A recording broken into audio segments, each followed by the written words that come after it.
A very good afternoon and welcome to Lunchtime News on TV1. We're coming to you live and direct from the Newsfirst studios here in Colombo. Let's first start off with a look at your top stories this afternoon. Newly appointed General Secretary and National Organizer of the SLFP takes office. Secret ballot to be held if several parliamentarians are nominated for the position of Deputy Speaker. Water, electricity and postal employees continue strike action. 4 suspects arrested for treasure hunting in Tabarava Variapula. Dozens killed as Guatemala volcano erupts. Starting with a look at your lead story this afternoon, the newly appointed General Secretary and National Organizer of the Sri Lanka Freedom Party began official duties today. The Sri Lanka Freedom Party appointed a temporary group of office bearers yesterday. Professor Rohana Lakshman Piyadasa was appointed to the post of General Secretary, which was previously held by Minister Duminda Disanayake. Minister Duminda Disanayake was appointed as National Organizer. The newly appointed office bearers began their official duties at the SLFP party head office today. The event was attended by Minister Mahinda Amaravira, Deputy Minister Lasantha Alagewanna and Western Province Chief Minister Isrudeva Priya.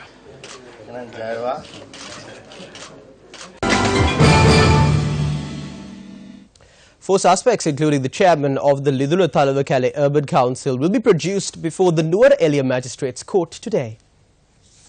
Chairman of the Lindula Talawakale Urban Council Ashoka Sepala and a councillor of the Urban Council Ishara Anuruddha Manchanayaka and 2 others were arrested yesterday over the abduction of a 5-year-old girl in 2017. The victim, a resident of Portmore Estate in Agarapatana, had been abducted and sold off. Nuwara Eliya police is conducting further investigations into the incident. A dinghy vessel with 7 people on board has been taken into custody by the Sri Lanka Navy. Sri Lanka Navy said a fast attack craft was deployed after Navy officers observed that a suspicious dinghy vessel was sailing in the sea of Kankasanthare. Accordingly, the vessel trafficking migrants to the island via illegal routes had been taken into custody along with 2 suspects and 5 migrants on board the vessel. Sri Lanka Navy said the suspects and the dinghy vessel were handed over to Kankasanthare police for further investigations. Now, according to reports that come in from the Parliament, if more than 1 parliamentarian is nominated for the position of Deputy Speaker, a secret vote will be held. A senior officer said parties are yet to nominate a member of Parliament to the position of Deputy Speaker.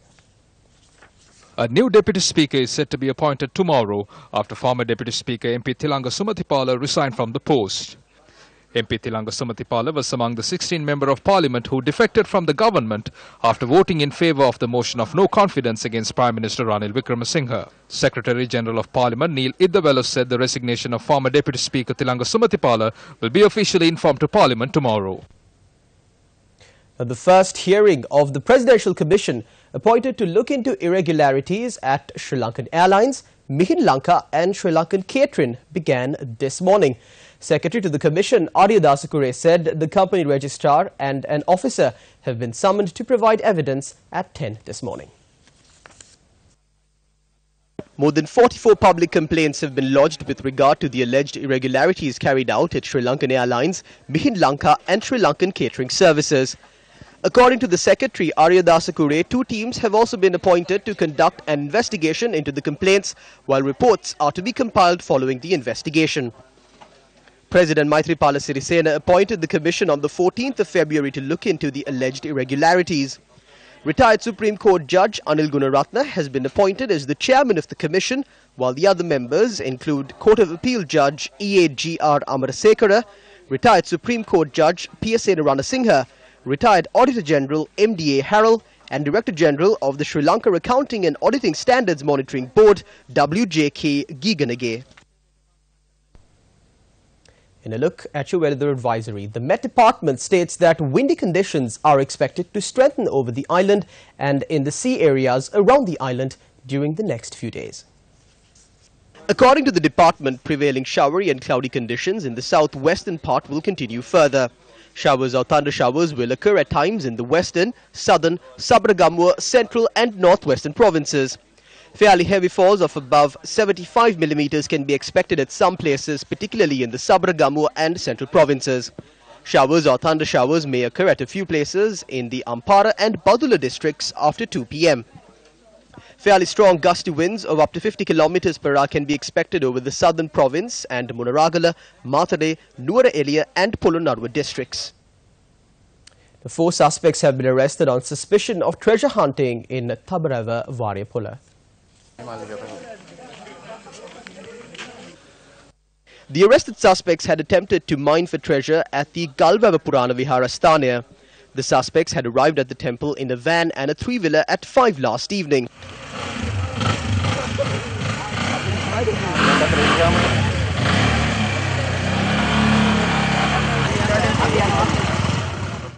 While area residents captured 4 suspects who arrived in the 3-wheeler, the remaining suspects had fled in the van. The arrested suspects have been handed over to the Variapula police.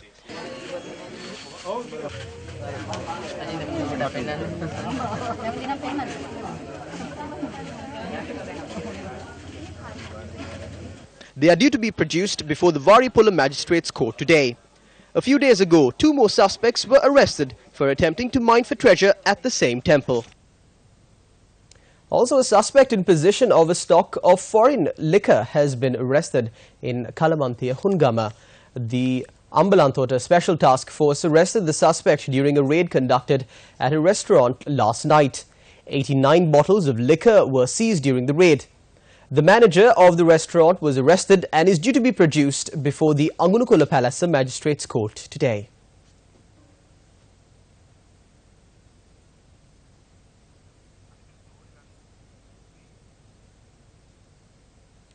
Now, 2 people were injured in an accident that occurred at the Air Force camp in Uhuna Ampara yesterday.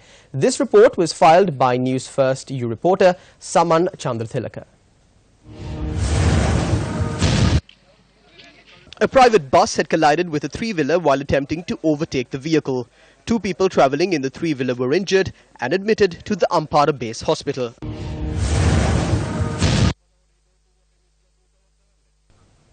In one of your headline-making stories this afternoon, the trade union action launched by employees of the Water Board, Ceylon Electricity Board and the Postal Services are still ongoing.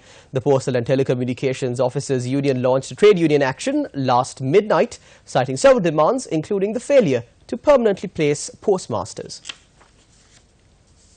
General Secretary of the union H.K. Karyavasam said the trade union action will be carried out till midnight tomorrow. Meanwhile, convener of the Joint Postal Workers Union Front, Chintaka Bandara, said their employees are not supporting this trade union action. However, Bandara noted that several unions under his association will launch a continuous strike action on the 11th of this month. Operations at main post offices were hampered as a result of the trade union action.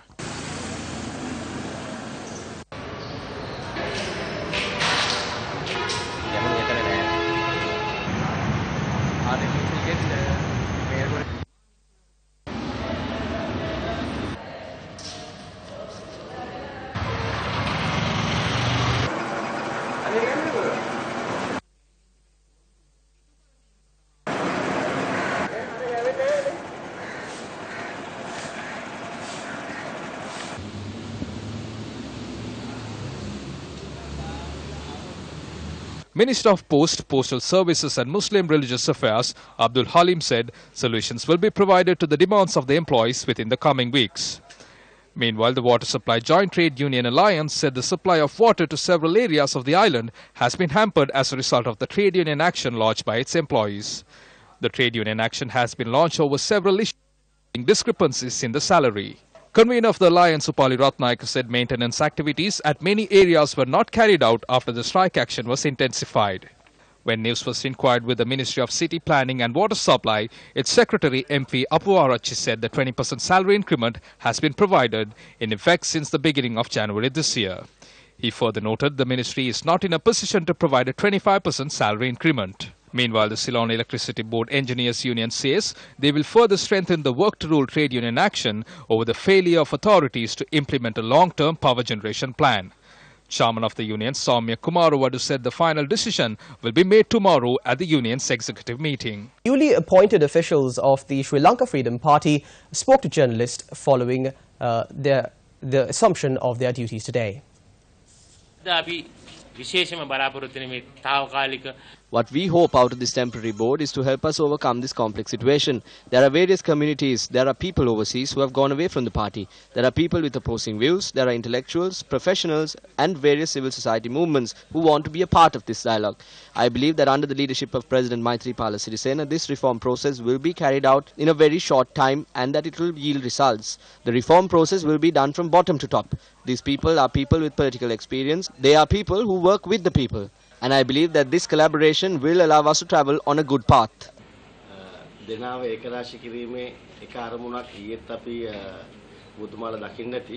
We united towards one goal, and you saw, according to the party constitution, all former presidents and prime ministers are part of the advisory board. Mahinda Rajapaksa was appointed to the advisory board. You have the opportunity to ask if he will accept or not.